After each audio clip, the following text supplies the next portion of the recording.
મિત્રો, રોની રેસીપી બ્લોગમાં સ્વાગત છે તમારું। આજે આપણી રેસીપીમાં આપણે છોકરાઓને ભાવતું નથી પરવરનું શાક એ બનાવીશું અને એકદમ છોકરાઓને પણ ભાવશે, આપણે તો મોટાઓને જે ભાવે છે। તો આપણે બનાવવાનું સ્ટાર્ટ કરીએ। તો અહીંયા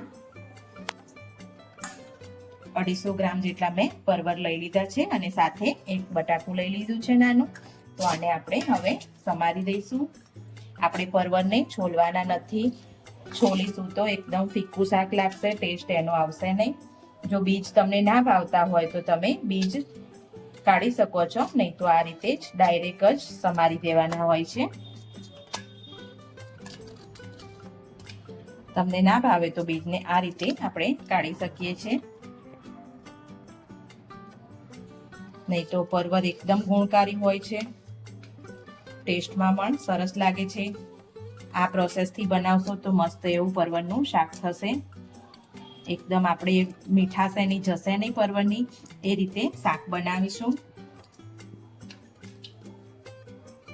આપણે આ રીતે બટાકાને પણ ઊભી સ્લાઇસમાં સમારી લેશું। એક જ બટાકું લીધું હતું, 250 ગ્રામ પરવર હતા। તમારે હિસાબથી તમારે ઘરમાં વધારે ક્વોન્ટિટીમાં બટાકું ખાતા હોય તો નાખી શકો છો। હવે અહીંયા આપણે વઘાર માટે એક વાસણ લઈ લીધું છે। 4 મોટી ચમચી જેટલું આપણે તેલ લઈ લઈશું। તો અહીંયા આપણું તેલ આવી ગયું છે, તો મેં રાઈ અને જીરું બંને આપણે એડ કરી દઈશું। થોડી 1 પિંચ જેટલી હિંગ એડ કરીશું।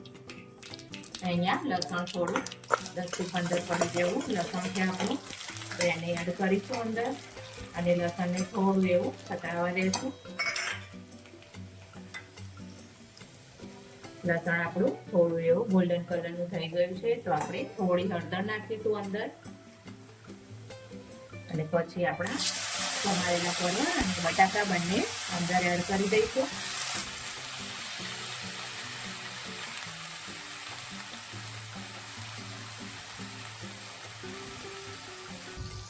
તો અહીંયા હળદર આપણે અંદર એડ કરી થોડી, પણ પાછી થોડી એડ કરીશું। 1 ચમચી જેટલું લાલ મરચું અને સ્વાદ પ્રમાણે મીઠું અને 1 ચમચી જેટલું ધાણા જીરું। પહેલા બધાને મિક્સ કરી લઈશું આપણે।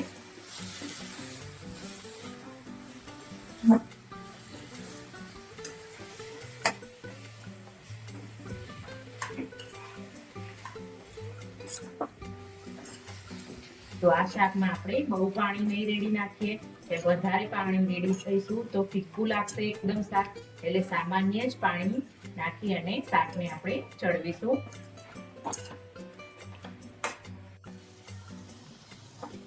તો અહીંયા આપણે પાણી એડ કરીશું, 1 ઘૂંટડા જેટલું પાણી, એટલે 3 થી 4 ચમચી જેટલું જ પાણી એડ કરીશું। પછી ઢાંકણને બંધ કરી દઈશું અને એના ઉપર થોડું પાણી એડ કરીશું, જેથી કરીને આપણે નીચે તળીએ શાક ચોટી ના જાય। બસ આ રીતે આપણે શાકને ધીમા ગેસે ચડવા દઈશું, તેલ છૂટું ના પડે ત્યાં સુધી। તો આપણે પરવરના શાક જોડે પડવાળી રોટલી બનાવીશું।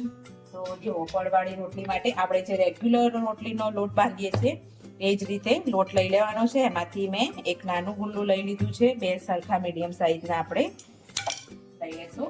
આ રીતે ગુલ્લા બંને મીડિયમ સાઈઝના આટલી વણી દેવાની છે અને પછી એને સાઈડમાં કરી અને આપણે બીજા ગુલ્લાને પણ વણી લેશું એટલી જ સાઈઝમાં। તો આપણી પડવાળી રોટલી રસ જોડે, પરવરના શાક જોડે, એ જોડે આખી ફૂલ ડીશ આપણી અત્યારે આપણે તૈયાર કરી રહ્યા છીએ। રસ જોડે પણ ખાવાનું છે પરવરનું શાક અને રોટલી પણ, એટલે રોટલી આપણે પડવાળી બનાવીશું। ઝટપટ પણ બની જશે અને આ રીતે તેલ લગાવી દેવાનું છે અને ખાવામાં પણ ટેસ્ટી લાગશે। તો આ રીતે બંનેને અંદરની સાઈડ તેલ લગાવી અને આ રીતે વણી દેવાની છે રોટલીને। આપણી તવી પણ ગરમ થઈ ગઈ છે, તો એના ઉપર આપણે ચડવી લેશું રોટલીને।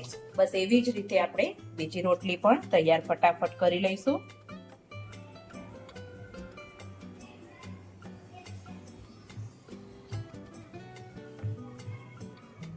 તો અહીંયા એક સાઈડ આપણી રોટલી ચડી ગઈ છે, તો એને આપણે ઊંધી કરી દેશું, પલટાવી દેશું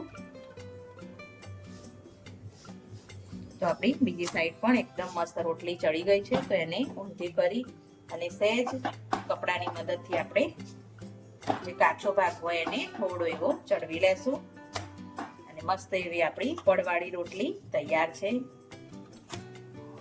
જો આપણે ખોલીને પણ જોઈએ છે ને એકદમ મસ્ત. તો આને આપણે હવે બંને સાઈડ ઘી લગાવી દેશું.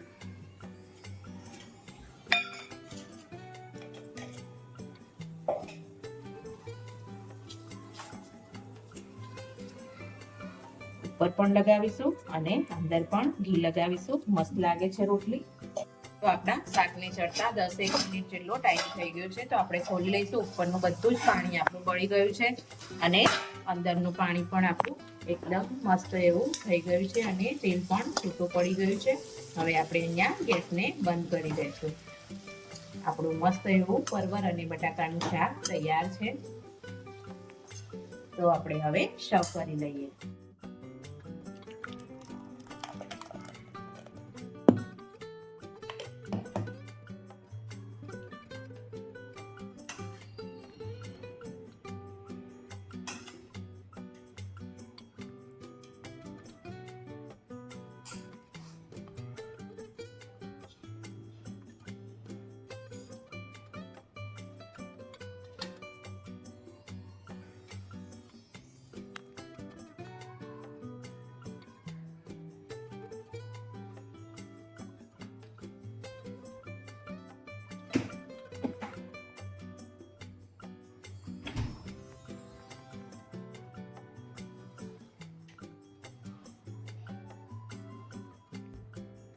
તો અહીંયા આપણી મસ્ત એવી ફૂલ ડીશ તૈયાર છે. રસ જોડે પડવાળી રોટલી એકદમ મસ્ત લાગે છે. તમે પણ તમારા ઘરે ટ્રાય કરજો અને છોકરાઓને મોટાઓને બધાને ભાવશે. તો આ વિડીયો ગમે તો લાઈક કરજો, શેર કરજો, સબસ્ક્રાઇબ કરજો. Thank you.